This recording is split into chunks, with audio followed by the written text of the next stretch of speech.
Good morning to all. I am Dr. Prabhakar Shukla.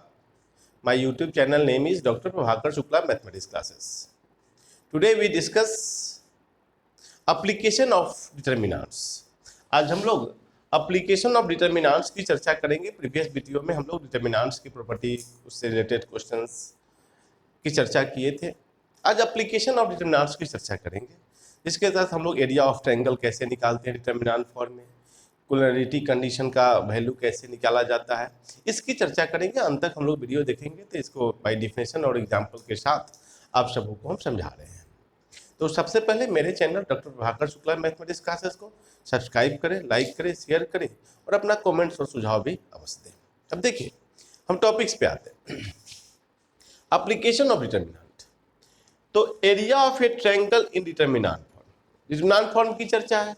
तब पहले हम जानते क्या है कि we know that area of a triangle which vertices are x1 y1 x2 y2 and x3 y3 is given by, अगर तीन vertices दिया हो ऐसे a x1 y1 b x2 y2 c x3 y3, तो उसका एरिया क्या होता है, half of x1 into y2 minus y3 plus x2 into y3 minus y1 plus x3 into y1 minus y2। आप यहाँ देखेंगे मॉड दिया हुआ है, एरिया कभी निगेटिव नहीं होता है, इसलिए मॉड के अंदर लिखा जाता है। इसका वैल्यू अंदर में मॉड भी आएगा, फिर भी हम लोग पॉजिटिव लिखते हैं। लेकिन इसी को डिटर्मिनेंट फॉर्म में half of x1 x2 x3 y1 y2 y3 1 1 1 ऐसे भी लिख सकते हैं या ऐसे भी लिख सकते हैं। इसको लाने के लिए अगर इसको C1 को एक्सपेंड करेंगे तो यह टर्म आएगा, इसमें R1 को एक्सपेंड करेंगे तो यह टर्म आएगा। हम जानते हैं कि रो को एक्सपेंड करे या कॉलम का करे उसका वैल्यू सेम होता है। यही होता है मेरा area of a triangle in determinant form. इस पे हम लोग क्वेश्चन भी चर्चा करेंगे। अब इसी में आता है कंडीशन फॉर कोलिनियरिटी। अगर 3 points a x1 y1 b x2 y2 c x3 y3 be 3 given points, तो we know that if 3 given points a b c are collinear, हम जानते क्या है कि 3 पॉइंट कोलिनियर कब होते हैं, जब जिसका एरिया ऑफ ट्रायंगल क्या होते हैं, 0 के बराबर होते हैं। 3 given points are collinear. Collinear कहने का तात्पर्य हुआ कि मतलब एक लाइन में लाइज किया ए बी सी, इसका एरिया जो होता है ऑलवेज 0 के बराबर होता है। तो यहाँ पे रखेंगे तो half of x1 y1 x1 x2 y x3 y1 y2 y3 1 1 1 equal to 0, 1/2 चला गया, इतना आ गया। यही मेरा कंडीशंस होते हैं कोलिनियरिटी की। अब इसी पर मैं 1-2 एग्जांपल्स की चर्चा करते हैं, एग्जांपल के थ्रू इसे समझने की कोशिश हम लोग करेंगे। अब देखिए एग्जांपल कैसे बताते हैं। जैसे कि एग्जांपल हम लेते हैं कि find the area of a triangle. Example लेते हैं पहला, find the area of a triangle कुछ वर्टिसेस आर, वर्टिस मान लिया a 3 8 है, b -4 2 है और c 5 -1 है। अब इसका हमको एरिया निकालना है। एरिया कैसे निकलता है इसकी चर्चा हम लोग देखते हैं। अब जैसे देखिए सॉल्यूशन में हम लोग एरिया पढ़े हैं, तो हियर कंपेयर करें तो हियर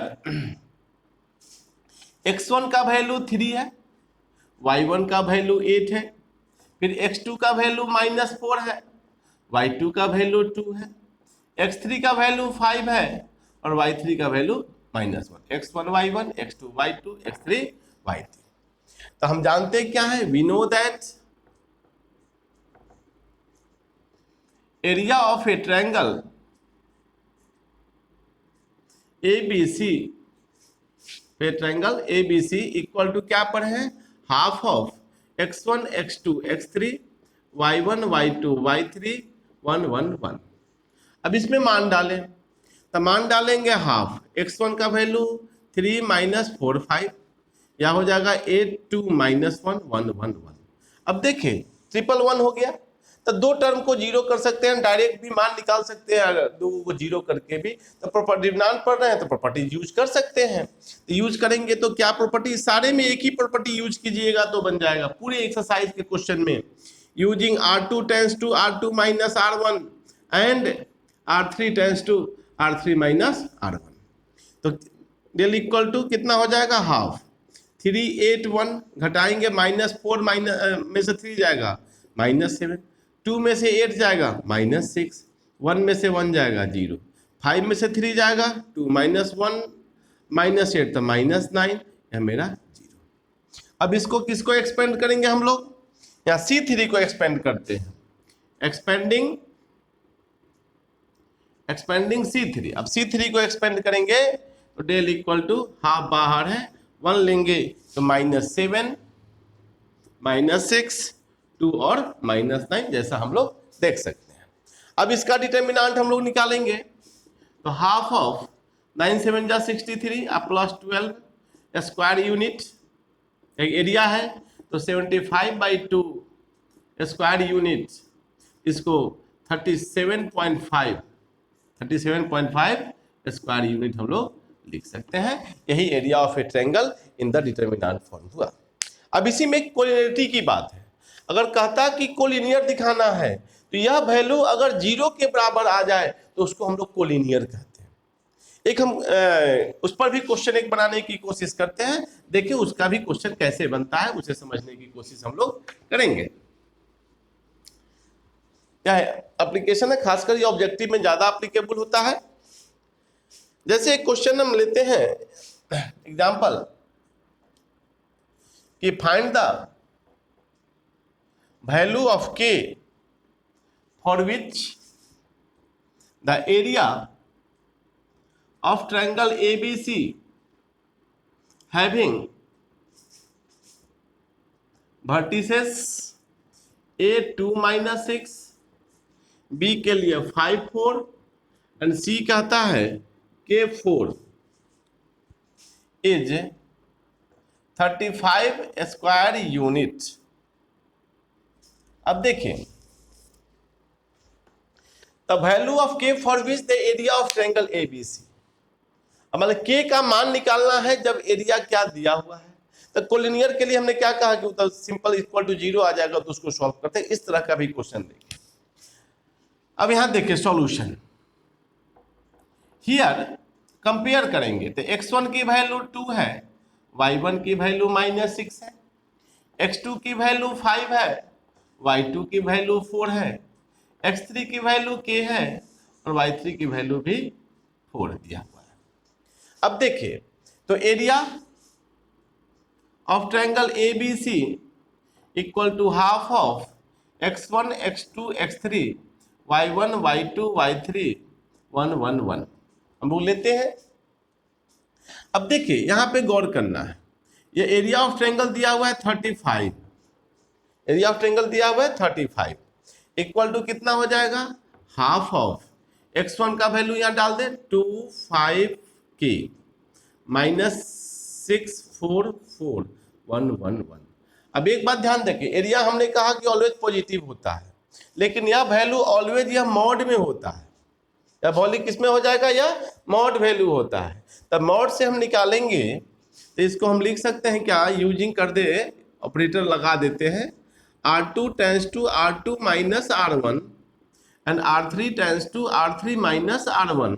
इसको सॉल्व करेंगे तो +-35 लिखेंगे, हाफ 2 - 6 1। अब घटाएंगे 5 में से 2 जाएगा 3, ये हो जाएंगे 10 0, यह हो जाएंगे k -2, 4 में से -6 जाएगा तो 10 0।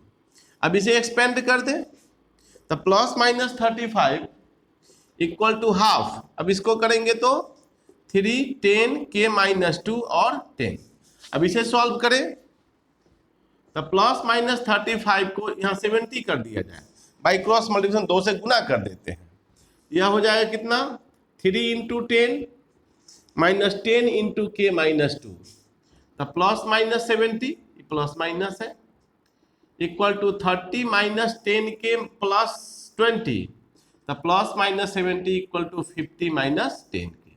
कहने का मतलब 50 - 10k इक्वल टू 70 और 50 - 10k इक्वल टू -70। एक बार प्लस लेंगे और एक बार हम लोग माइनस लेंगे, तो और इसी को -10k इक्वल टू 70 - 50 और -10k इक्वल टू -70 - 50।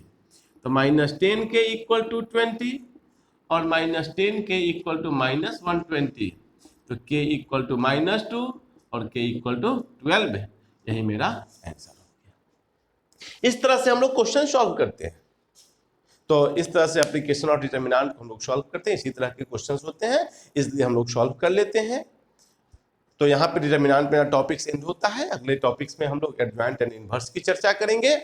आज के लिए इतना ही। मेरे channel doctor Prabhakar Shukla mathematics classes को सब्सक्राइब करें, लाइक करें, शेयर करें और अपना कमेंट्स और सुझाव भी अवश्य दें। आज के लिए इतना ही। धन्यवाद।